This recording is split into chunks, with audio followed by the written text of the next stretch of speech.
Guilt is a powerful emotion. There are actually many books out there that actually write and try to convince you that it's a nonsense emotion. It doesn't really exist. It's just something in your mind. Get over it. Get on with life. The only problem is people feel guilt. And the reason why many people feel guilty is because they are guilty. They feel it at a deep emotional level. For some people, it's some stuff that perhaps is just a small issue. You feel some lie you told or something that happened. For others, very often it's something large in your life. Guilt, if I'm to define it in a very simple way for you, is the resulting emotion as a result of sin. Something that you did wrong sometime. And the consequences of it is that a deposit of guilt goes on the inside of an individual. And when it's not dealt with, guilt has the power to shape lives. Guilt has the power to shape character, to shape demeanor, to shape how you go on from here. And frankly, you know what? Unless it's dealt with, it doesn't really go away. It can get buried down with stuff, but at certain points in life, it just rears its head again. It is real. It is horrible. It is debilitating. And one theologian put it so simply but so well. This is the individual racked with guilt, talking about one who you never really know total peace because of that which happened. Either that which you did or was done to you. And even if you did know peace, it doesn't tend to be for long. It will work its way back to the surface. Guilt. Very often it's as a result of, it goes into your consciousness. For many, it is the failure of some sort from the past. And what gets me about guilt is this.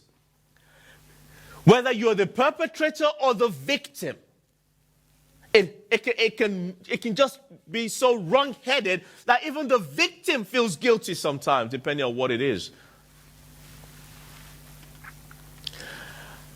And so many people try their best to find a way of sorting out the guilt. You try to forget it, but it rears its head back up. You try to do the right thing to bury it, but it rears its head back up. For some people, it's not just what you failed to do, though often it is. You see a child today that you know that you as a father, if truth be told, you as a father or you as a husband, your passivity in the early years cemented something into that child, and now the child grows older. You see a way of behavior that you know if you had been more active, if you had done more, if you had played your role as a father or as a husband, as you say, a wife who never truly felt the love that was absolutely necessary. And sometimes it's not because you are being insensitive or selfish or nasty, but sometimes just ignorance. Maybe perhaps you yourself never had that degree of help. And now how can you pass it on? Guilt comes sometimes from lies that have been told or half-truths. Something that you thought you hear the statement often, I'm not hurting anybody, it doesn't hurt anybody. Except sometimes, every so often in life, you see that it does hurt somebody. And sometimes the half-truth gets out of hand as one lie is covered up by 3 lies, is covered up by 12 lies, until you're living a lie in some kind of way, and the whole of life becomes one huge pretense, and everything just kind of spins out of control. Guilt is a horrible emotion. For some people, it's too bad. But for some people, it comes from the religious construct, some kind of perhaps church you went to as a young child. Where you grow up, it's just too bad that the gospel gets misrepresented and that people sometimes grow up in church. If you went to a church where you knew what we were against more than you knew what we were for. You don't so much know that we are for Jesus and He is for us, as much as you know what you're not to do, what you're not to do. A whole list of do's and don'ts. A lot of them. And then you begin to live your life in such a way that when you do something you shouldn't have done by the rules that have been set, very often not in the Bible, I might add, you just learn to lie. Because on the day you say, I better tell the truth, you get such rejection instead of acceptance. This is what legalism does. You get such penalty instead of forgiveness.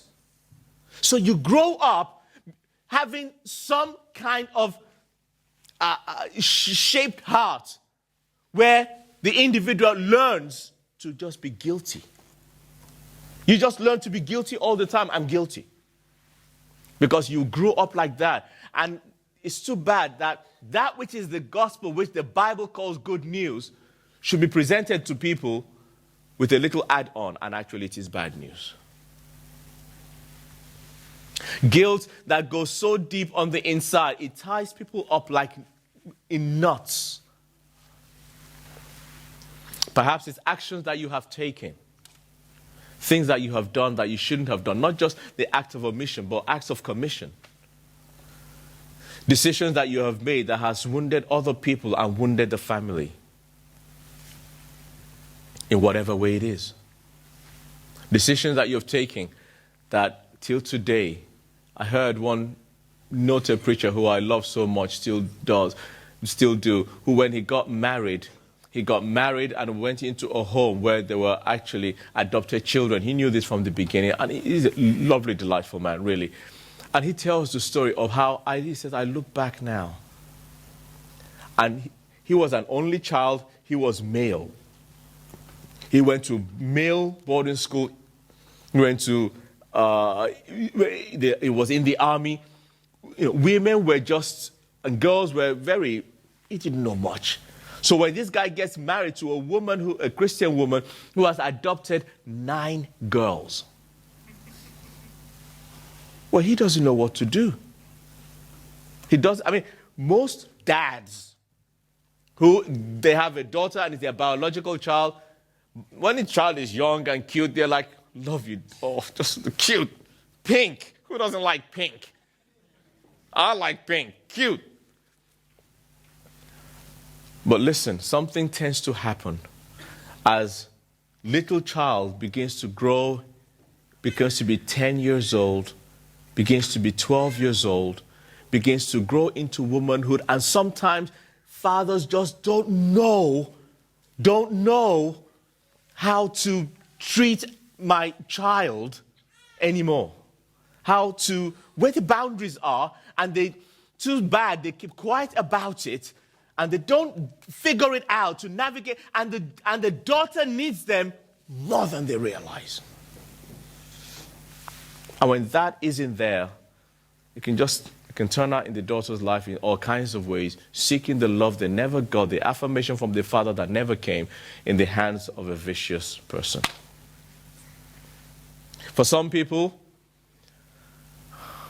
and very often, I'll say this much, it's an act you participated in. When it comes to the issue of guilt, the number of people, and as a pastor, I've had the privilege of helping people through, the number of times that something sexual happened way in the past, or even as an adult, not a child, something that you participated in, some kind of act. It could vary from pornography to things like adultery or fornication, that gets to you, something that you were involved in. Perhaps it was a homosexual act that you got yourself involved in, where people almost flaunt it this day, we're just experimenting, we'll see how we go, just experiment. And some kind of dent gets left, or deposit or stain gets left on the soul of the individual, and the guilt is not shaken off till now. Some kind of indulgence in perversion. Or for some people, it's something like abortion. I'll say this, by the way. When it comes to your sexuality, you're really going to the core, to the vitals of who you are. And when an individual is wounded at that point, they get wounded pretty much everywhere else. It stains different areas unless they're helped through. And very many people get helped through in the name of Jesus, and it's just cleared and there's no deposit left. But very, very often, guilt is like that. It starts from one place and it can just bring a general paralysis to other areas of life.